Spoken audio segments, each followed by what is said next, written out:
वदनाम्बुजे सर्वदा सर्वदास्माकं सन्निधिं क्रियात्। परम सम्माननीय, आज हमारे इस कार्यक्रम के मुख्य अतिथि के रूप में उपस्थित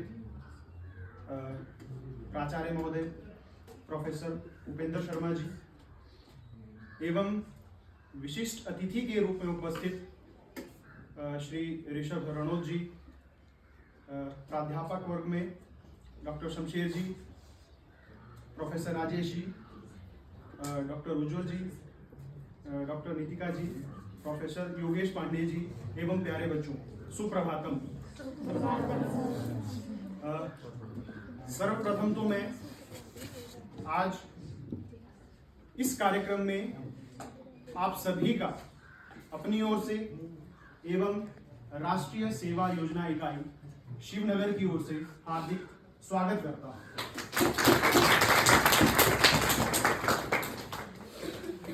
और इस कार्यक्रम के विधिवत शुभारंभ के लिए प्राचार्य महोदय जी से अनुमति चाहूंगा।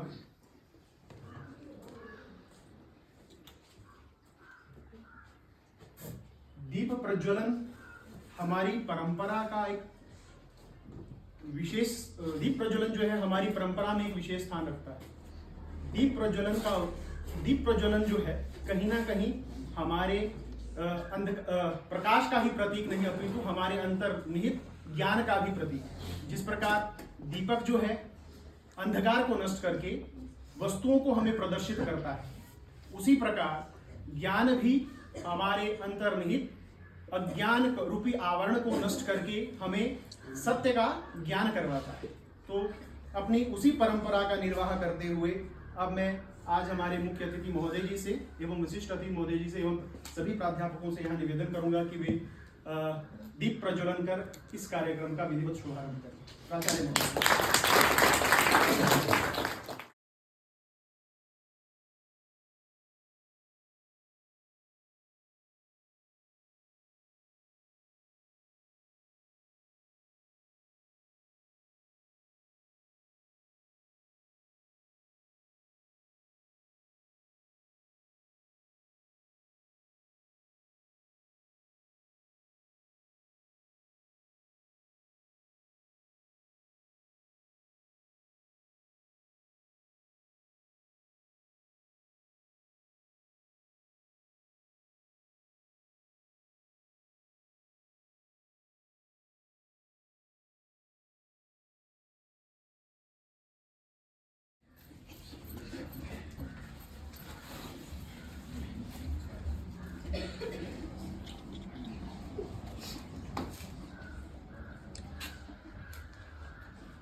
हे शारदे माँ, अज्ञानता से हमें तार दे माँ। हे शारदे माँ, हे शारदे माँ, अज्ञानता से हमें तार दे माँ। तू स्वर की देवी, संगीत तुझसे, हर शब्द तेरा, हर गीत तुझसे। हम हैं अकेले, हम हैं अधूरे, तेरी शरण में हमें प्यार दे माँ। हे शारदे माँ, हे शारदे माँ, अज्ञानता से हमें तार दे माँ। मुनियों ने समझी है, मुनियों ने जानी, वेदों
सप्त दिवसीय कार्यक्रम है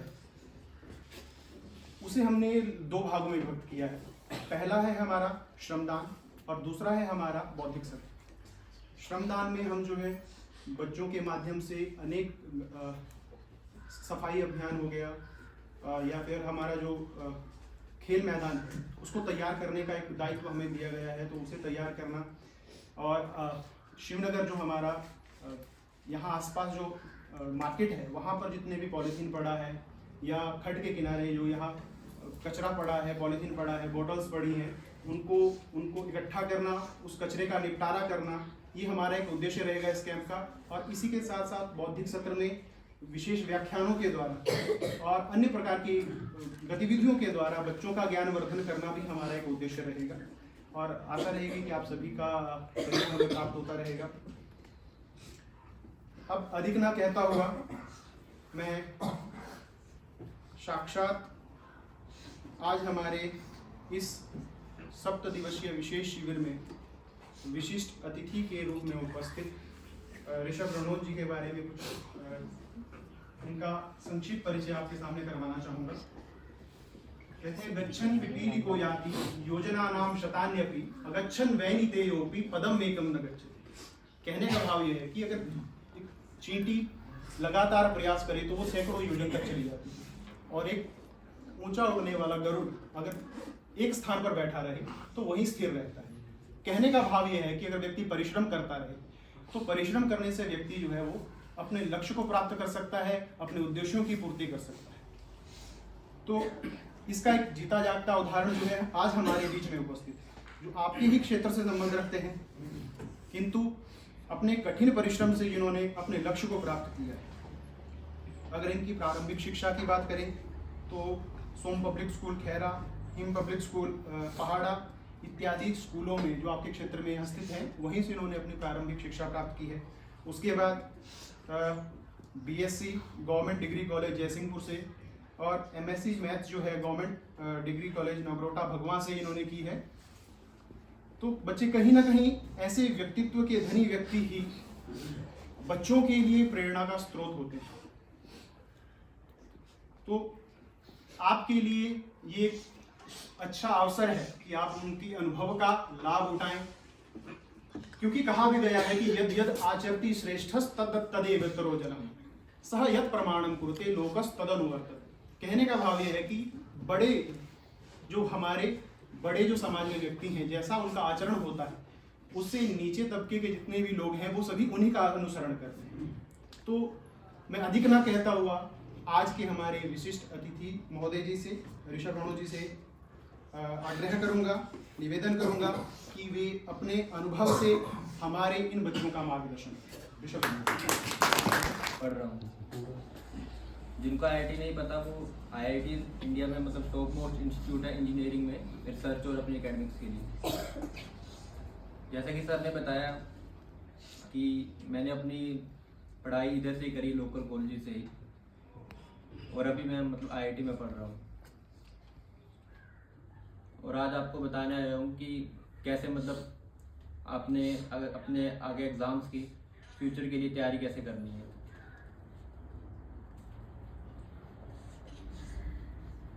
जैसा कि मतलब इधर सबसे बड़ी प्रॉब्लम यही है कि हमें गाइडेंस नहीं मिलती अपने स्टार्टिंग के एजुकेशन में। मुझे भी नहीं पता था कि मतलब एमएससी के बाद भी एमटेक होती है।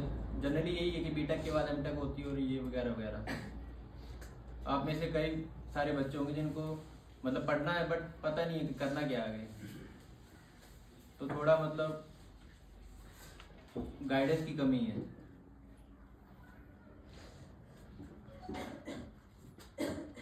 कई लोग सरकारी नौकरी के चक्कर में ही पड़ जाते हैं कि सरकारी नौकरी करनी और उसी मतलब भेड़ चाल में लग जाते हैं और उसी की तैयारी करते करते ही अपने 4-5 साल ऐसे ही वेस्ट कर दे रहे हैं। तो तैयारी करनी है तो ऐसे फोकस होके करो। अपना 1 साल दे रहे हो तो उसमें पूरा जितनी अपनी मेहनत लगा सकते हो लगाओ। यहाँ पे गांव वगैरह में एक तो दिक्कत ये भी है कि इंटरनेट नहीं आता, बट आपको ही वो मैनेज करना पड़ेगा। आपको बताने वाला कोई नहीं मिलेगा कि कैसे क्या करना है, ये करना है, क्या क्या करना है। आपको खुद ही एक्सप्लोर करना पड़ेगा। और सबसे बड़े आजकल बेनिफिट ये है कि ऑनलाइन बहुत सारे माध्यम मिल चुके हैं हमें,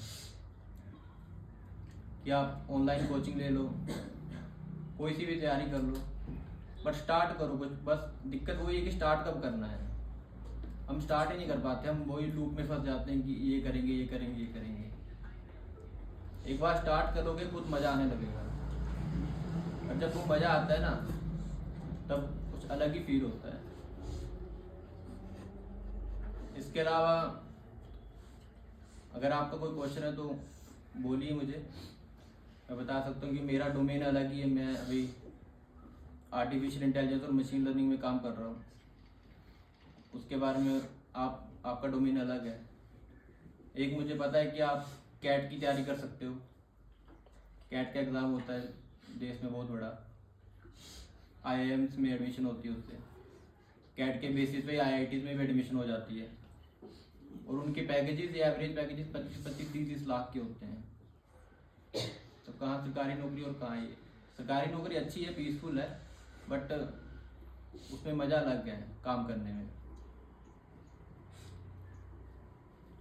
उसके अलावा सर से मैं पढ़ा हूँ, इन्हीं के सर आते थे, छोटा था मैं तो बुक्स बताते थे ये पढ़नी है, तब पता नहीं होता था। तो अभी मतलब रिग्रेट होता है कि उस टाइम पढ़ लिया होता थोड़ा बहुत तो थोड़ा और जल्दी सक्सेस मिलती। बट ठीक है, स्टार्ट करना है, बस स्टार्ट की देरी नहीं होनी चाहिए। उसके अलावा आपका कोई क्वेश्चन है तो बोलिए। सर आपने IIT का एग्ज़ाम कौन से अटेम्प्ट में क्रैक किया था सर? मैंने फर्स्ट अटेम्प्ट में किया था। 2021 में मतलब कोविड था, कोविड का टाइम था उस टाइम, तो थोड़ा एग्जामिनेशन लेट हो गई थी। तो ऐसे करते करते अक्टूबर में एग्ज़ाम हुए थे जो कि जुलाई में हो जाते थे। तो फिर उसका रिजल्ट भी लेट निकला कोविड की वजह से। तो फिर मैंने 1 साल तैयारी करी, ऑनलाइन ही कोचिंग ली थी अनअकैडमी से। उसके अलावा IITs के यूट्यूब लेक्चर्स भी चलते हैं। यूट्यूब में NPTEL का एक लेक्चर चलता है। अगर आपका कोई छोटा भाई या बहन इस फील्ड में है, साइंस में है, उसको बताना कि NPTEL में अच्छे रिसोर्सेज हैं। तो ऐसे 1 साल मैंने तैयारी करी थी और हो गया क्लियर। साथ में इन बड़े इंस्टीट्यूट में क्या होता है कि IITs, IIM, फिर एम्स, IIITs, NITs, ये कुछ बड़े इंस्टीट्यूट हैं इंडिया में, इनमें तुम पढ़ना सीख जाओगे। पढ़ना कैसे है, यहाँ क्या होता है कि हमें पता है वो 50 रुपए की एक छोटी सी कॉपी मिलती है, टेन्योर होते हैं उसमें, वो पढ़ के चले जाते हैं, एग्ज़ाम देते हैं, मार्क्स आ जाते हैं। बट IIT में ऐसा नहीं होता कि तुम्हें पढ़ाया जाता है, प्रोफेसर आता है, वो लेक्चर देते हैं, PDFs बना के आते हैं, वो लिखते नहीं अपने हाथ से कुछ भी, और एग्ज़ाम में आएगा तुम्हें कुछ हो रही, तुम्हें मतलब अपना दिमाग लगा के वो सोल्व करना पड़ेगा।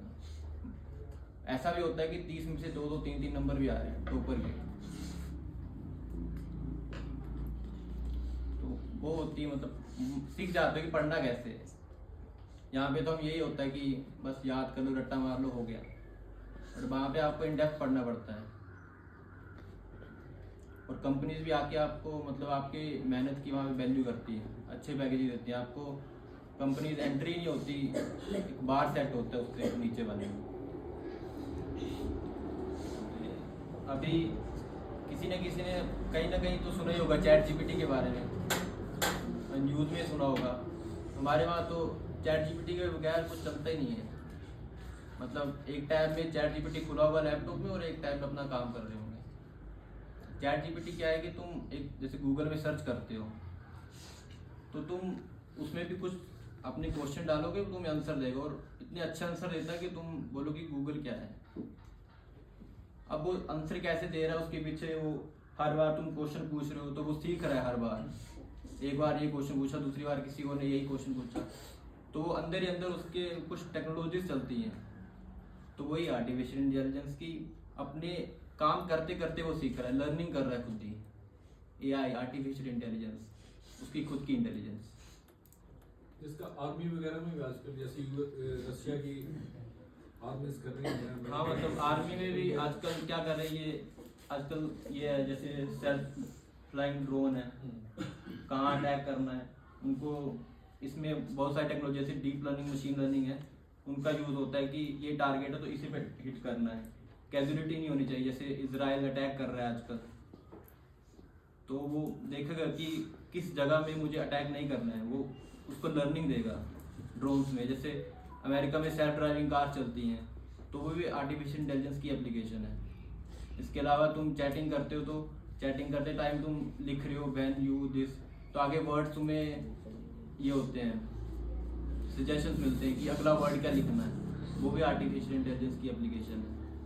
इसके अलावा तुम कहीं भी जा रहे हो, जैसे कुछ प्रिडिक्शन करनी कि तुमने ये काम किया तो ये कैसे क्या आउटपुट मिलेगा, वो भी इसकी एप्लीकेशन है।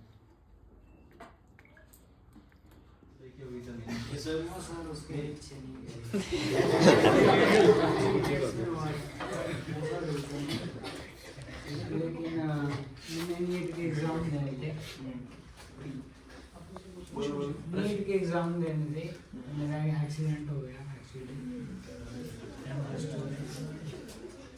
तो उसके बाद देने वाला।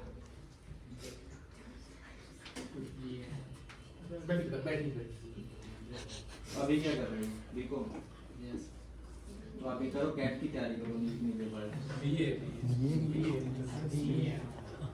4 महीने तो अपना प्योर पार्ट ही पढ़ने में लग जाता है कि प्योर मैथ होते हैं। मैथ में 2-3 ब्रांचेज है, प्योर, अप्लाइड और मिक्सचर दोनों का।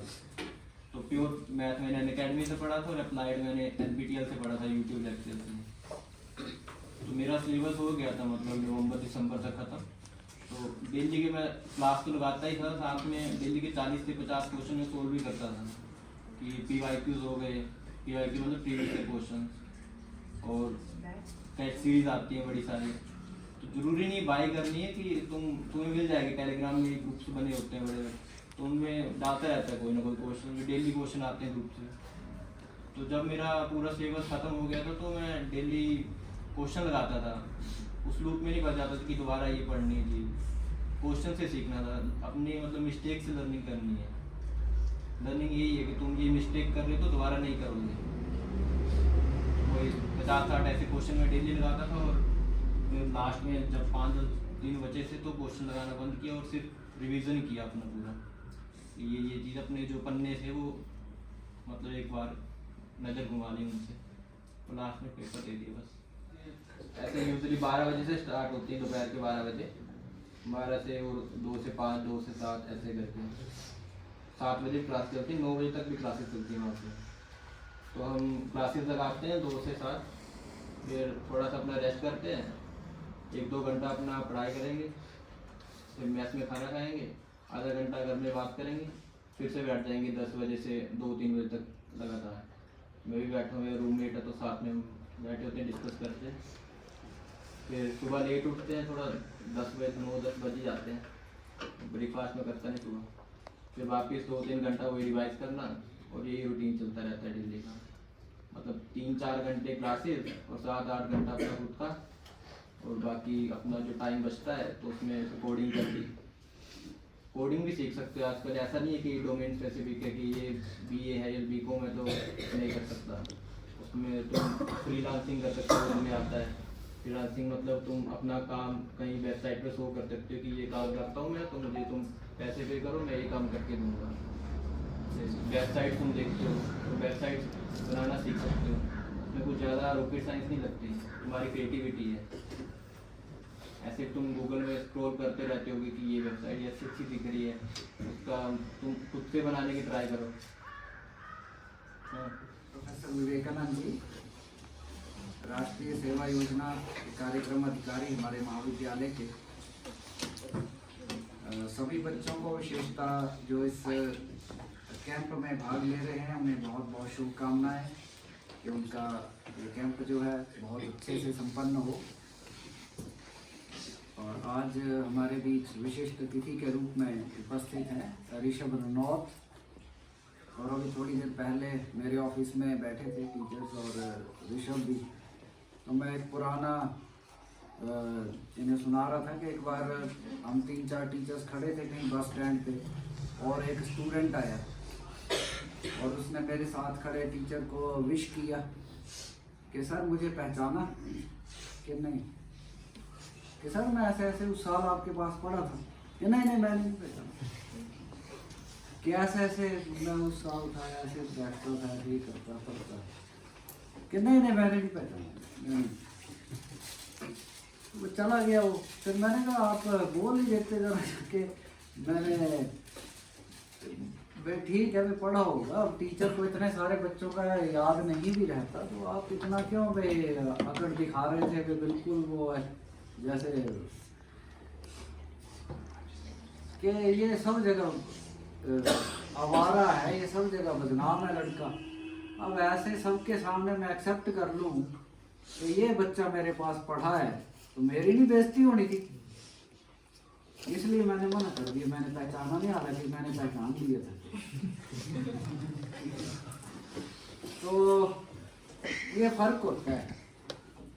अब ऋषभ है, ये थोड़े दिन पढ़ा था मेरे पास, को बहुत दिन नहीं पढ़ा था। मुझे पता है कि इसके जो भी कैरियर है इसमें मेरा योगदान जो है चाहे लगभग 0% ही है, बट आई प्राउडली क्लेम कि भाई मेरे पास पढ़ा है ऋषभ भी। तो ये फर्क होता है, जो आदमी अचीव कर जाता है और जो पिछड़ जाता है। तो आपसे भी मेरी यही कामना है, सबसे आपके लिए यही शुभकामनाएं हैं कि कभी आप मिलें मुझे, मेरे सारे टीचर्स को, तो सब गर्व से बोलें, जैसे हम ऋषभ को याद कर रहे हैं वैसे आप सबको याद करें, बजाय इसके कि सारे टीचर्स टलते रहें कि ये पढ़ाया नहीं पढ़ाया। तो और आप सब ये कर सकते हैं। मैंने पहले भी आपसे कहा था कि मैं स्वयं, आपके सारे teachers, they are competent enough to guide you in the right direction. तो आप प्रॉपर गाइडेंस लें और खूब मेहनत करें। हार्ड वर्क तो आपने करना ही है, लेकिन स्मार्ट वर्क भी करना है। और यही सक्सेस और फेलियर के बीच डिफरेंस होता है। इसीलिए मैंने हमारे जो विशिष्ट अतिथि हैं, मैं मेरे ख्याल से एज टीचर ऋषभ बोलने का ये प्रिविलेज ले सकता हूँ। तो ये ऋषभ को भी हमने इसीलिए बुलाया कि आपको थोड़ी प्रेरणा मिले। ये कोई ऐसा नहीं है कोई बहुत रिच फैमिली को बिलोंग करता है या बड़ा कोई, जैसे इसने बताया कि हमें भी पता नहीं कि कहाँ अप्लाई करना है, कौन कौन से कोर्सेज पॉसिबल हैं। जैसे बता रहा था कि इसे नहीं पता था कि एमएससी के बाद एमटेक होता है या बीएससी के बाद क्या क्या कोर्सेज अवेलेबल हैं। तो आपसे कोई अलग नहीं था ये, लेकिन फिर भी इसने हार्ड वर्क किया, और हार्ड वर्क में भी स्मार्ट वर्क किया कहना चाहिए, समझदारी के साथ आगे बढ़ने।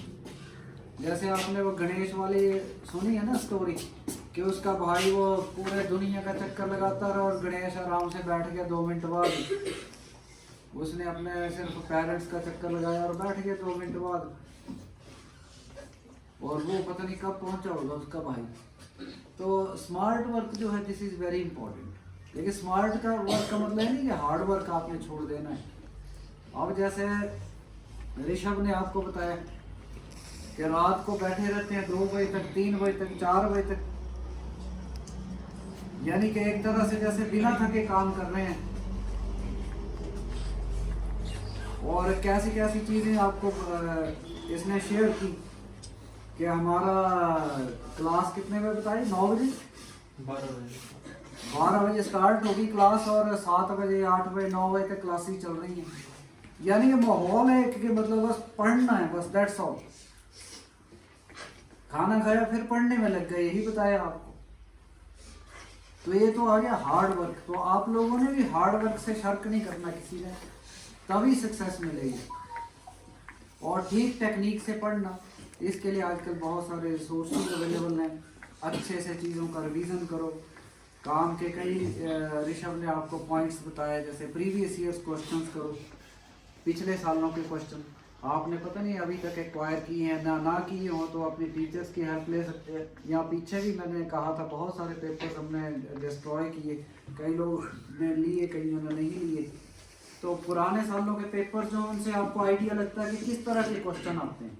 वो जस्ट देखने नहीं, अच्छे से कर लेने हैं। जितने मैक्सिमम सालों के हो सके, 5-7 सालों के, वो अगर आप कर पाते हैं तो समझो आपकी तैयारी अच्छी चल रही है। वो एक पैमाना है।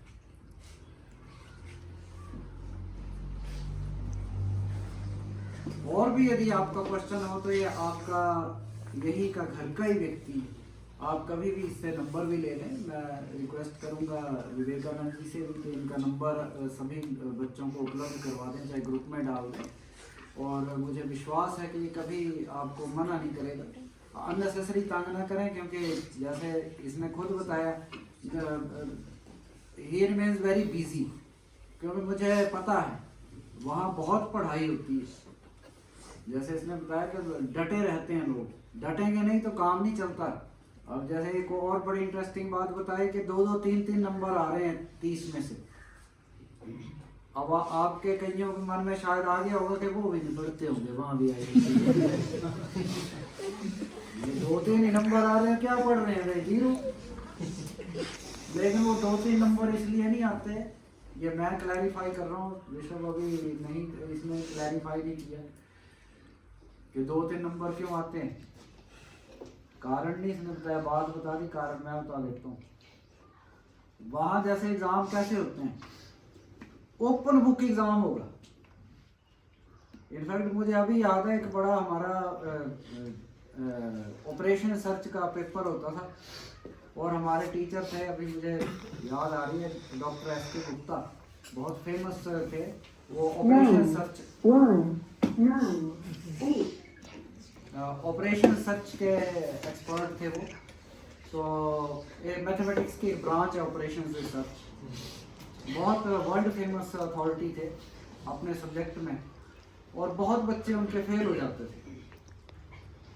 तो वे सब डरे हुए शुरू से, जैसे होता है ना, आप जैसे फर्स्ट ईयर के बच्चे सेकंड ईयर वालों से पूछेंगे हाँ भाई ये टीचर कैसा है, जैसे आप पूछते होंगे विवेकानंद जी कैसे हैं, राजेश जी कैसे हैं, या लाइक दैट, तो ये बताते होंगे राजेश जी बड़े सख्त हैं, या ये बड़े नर्म हैं, इस तरीके से।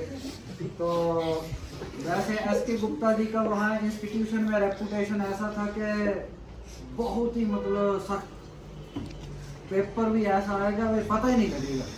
तो हम पहले से तैयारी कर रहे थे, जब हमने कोर्स शुरू किया कि हमने बहुत मेहनत करनी अच्छे से, और ताकि वे पास हो जाएं, क्योंकि ये बताया गया था कि इनके कोर्स में पास ही होना बड़ा मुश्किल हो जाता है, पास ही नहीं हो पाते वे, टॉप के नंबर लेना बड़ी दूर की बात। तो ठीक है भाई, रख लो किताबें, तुम्हें कॉपियां जो भी है, तो पता लगा कि रखने की जरूरत ही नहीं है, क्योंकि वहां तो एग्जाम में किताबें भी ले जा सकते हैं। इनफैक्ट उन्होंने अपने आप भी एक ऑपरेशन सर्च की किताब लिखी थी, वो भी ले जा सकते थे आप, दैट वाज आल्सो अलाउड। तो पहले शुरू में मैं लाइब्रेरी में ढूंढने लगा, या इधर उधर के ऑपरेशन सर्च की बुक्स इकट्ठी कर लो, उस दिन ले चले गए बैग भर के। कहीं ना कहीं से तो मिलेगा ही मटेरियल, कहीं ना कहीं से तो मिलेगा ही, ऐसा कैसा प्रश्न पूछ लेंगे। तो बुक्स वक्स हम ले जाते थे सारी, सिर्फ कॉपी अलाउड नहीं होती थी उनके एग्जाम में, क्योंकि कॉपी में तो फिर हो सकता है आपने कोई ले गए हो, यानी कि अपना कोई क्वेश्चन निकाल के, वो अलाउड नहीं था। किताब आप कोई भी ले जा सकते थे, टेक्स्ट बुक। तो अब फिर हम कैसे करते थे, हमें तो आसानी हो गई, बुक से देख लिए, कुछ आसानी नहीं। जो प्रॉब्लम आएगी that would always be an original problem, नई प्रॉब्लम होगी बिल्कुल, जो आपको कहीं नहीं मिलेगी दुनिया की किसी किताब में ढूंढ लो। कंसेप्ट वही होंगे जो किताबों में है, जो आपने क्लास में पढ़े हैं, लेकिन अपने आप अप्लाई करने पड़ेंगे, अपने आप दिमाग लगा के वो प्रॉब्लम सॉल्व करनी पड़ेगी। अगर आपने तैयारी अच्छे से, कंसेप्ट आपको क्लियर है, आप दिमाग चला लेते हैं तो प्रॉब्लम निकलेगा, और नहीं चला लेते हैं तो नहीं निकलेगा, सीधी बात। और कई बार ये IITs वगैरह प्रोफेसर भी बहुत नेचुरली ब्रिलियंट होते हैं, तो प्रॉब्लमों का बड़ा अंबार होता है। जैसे JEE का पेपर सेट करते हैं, आपने सुना होगा +2 के बाद होता है, it is considered one of the toughest exams in the world. Even US वगैरह में ऐसे एग्जाम्स नहीं होते इतने टफ, जितने ये JEE वगैरह का टफ कर देते हैं। तो उसका पेपर कैसे सेट होता है, कि एक आईआईटी को नॉर्मली ड्यूटी दी होती है कि आप जेई का कंडक्ट करेंगे एग्जाम, वो बहुत सारे प्रोफेसरों को बोल देते हैं कि प्रॉब्लम्स दो, +2 के सिलेबस की प्रॉब्लम, और सबने ओरिजिनल प्रॉब्लम बनानी होती है। This is the condition. बोला ऐसा नहीं कि उठाई किताब से और दे दी, ओरिजिनल प्रॉब्लम बनानी होती है। और जो प्रॉब्लम्स बन जाती हैं उनमें से कुछ प्रॉब्लम्स का वो पेपर बना देते हैं, और वो पेपर फिर नेचुरली सारा ओरिजिनल होता है। और इसलिए वो जेई के पेपर में कोई प्रॉब्लम कहीं से मिलती नहीं, किसी किताब में प्रॉब्लम नहीं मिलेगी। उसके बाद कोचिंग सेंटरों वाले कई सॉल्यूशन निकालते रहते हैं, कई दिन लगा के वो सॉल्यूशन निकालते हैं। इनफैक्ट आजकल मैंने देखा, आजकल सोशल मीडिया बहुत हो गया है, तो यूट्यूब वगैरह पे जैसे जेई का एग्ज़ाम हो जाएगा, नीट का, इस तरह के एग्ज़ाम होते हैं, क्या है अब सारे आपको मिलेगा, अलग अलग कोचिंग सेंटरों वाले इस जल्दी में होते हैं कि हमने यूट्यूब पे जल्दी से जल्दी सॉल्यूशन डालना है, ताकि हम बता सके कि हम कितना जल्दी इन प्रॉब्लम्स को सॉल्व कर लेते हैं। क्योंकि बच्चों में इससे रेपुटेशन बनता है कि हमारे कोचिंग सेंटरों में इतने एक्सपर्ट टीचर बैठे हैं कि पेपर खत्म होने के मानो 4 घंटे के अंदर अंदर सारा पेपर सॉल्व कर दिए, और वो अचीवमेंट होती है बहुत उनकी। कारण क्या, all problems are original, copy paste कहीं से नहीं है। तो आप लोगों ने भी बच्चे, इसीलिए मैंने विशेष ऋषभ को बुलाया था, और फॉर्चुनेटली आजकल इसकी छुट्टियां भी हैं, तो इसने समय दिया, तो बहुत बहुत धन्यवाद भी हूँ इसका। और आपके बीच का बच्चा है इसलिए मैंने बुलाया, आपको ऐसा ना लगे क्योंकि बहुत रिच फैमिली को बिलोंग करता है। एक और इसका परिचय दे दूँ मैं कि हमारे सीनियर असिस्टेंट हैं, मेरे बहुत अच्छे पुराने मित्र हैं, श्री रंजीत रनौत जी, इनके बेटे।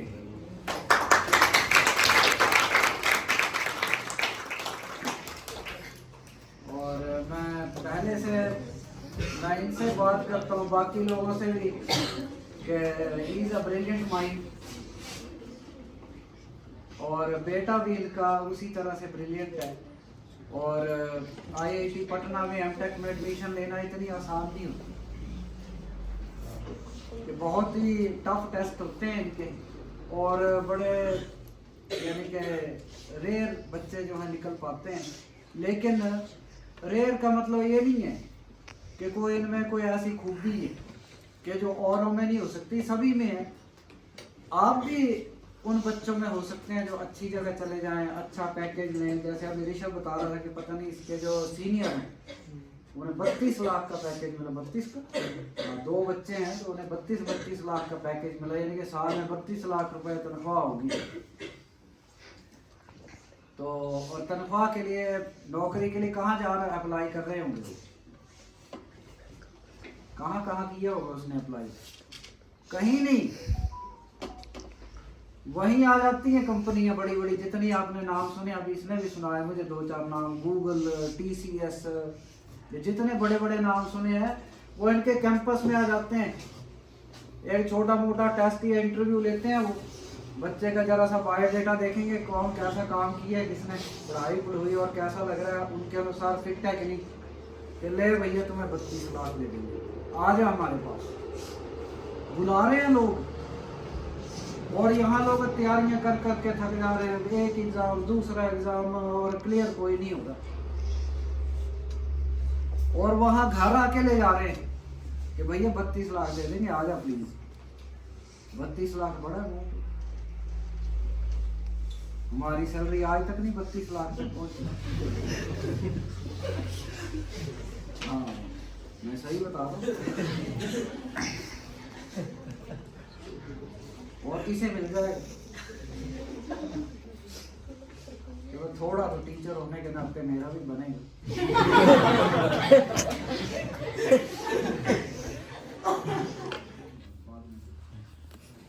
शेर